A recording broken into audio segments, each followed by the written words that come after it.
আমার এতদিন পর আমার গোবিন্দ আমার মুখ তুলে চেয়েছে। বাবা, মায়ের আবার কি হলো?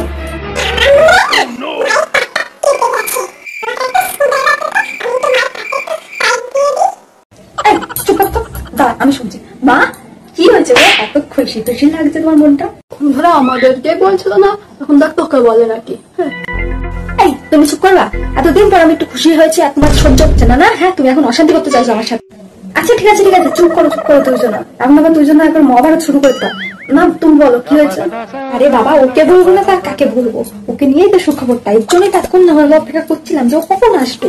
এতক্ষণ তো আসছিল না, এখন আসার সময় হলো মহারানী, তাই এখন বলছি।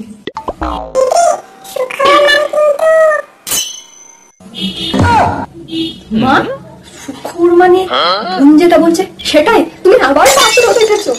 আরে হ্যাঁ, আমি আবার পাত্র দেখেছি। হেবি পাত্র। তুই এতদিন তো রিজেক্ট করেছিস, এবার আমি দেখেছি। এতদিন তো ঘটককে দেখাচ্ছিলাম, এবার আমি নিজে খুঁজেছি পাত্র।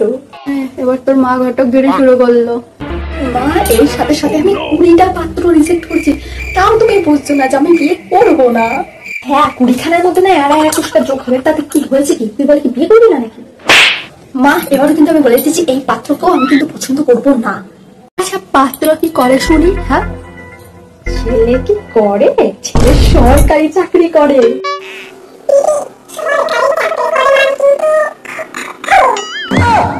বুড়ো তো ঠিকই বলেছে, সরকারি চাকরি করে মানে বুড়ো। আমি বুঝতে পারছি তুমি ঠিক আমার বুড়োর সাথে বিয়ে দিবা। না না, বুড়ো না। আমি কি জানি না বুড়োর সাথে বিয়ে করলে কতটা সমস্যায় পড়তে হয়। হ্যাঁ বলছি তুমি কি আমার কথা বলছো নাকি? হ্যাঁ, আমি কোন দিক থেকে লাগে বলো? তুমি কি শুনছো? হ্যাঁ, তার মানে আমি তোমাকেই বলছি। হ্যাঁ মা, আমি কিন্তু তোমাকে একটা কথা বলে রাখছি, আমি কিন্তু বিয়ে করবো না। যদি তুমি আমাকে বিয়েতে জোর জবরদস্তি করো না, আমি বাড়ি ছেড়ে চলে যাবো। দূর মনে শোন শোন আমার কথাটা। চলে গেল, তোমার মেয়েকে তুমি সামলাও। বলো নে বাবা, আমি আবার কি বললাম? আচ্ছা, আমি শুনেই যাচ্ছিলাম, কোনো কথাই বলিনি। আবার এখানে মেয়ে সামলানোর কথা কোথার থেকে চলে আসলো? একেবারে কি আমি যাবো নাকি পাত্র দেখতে?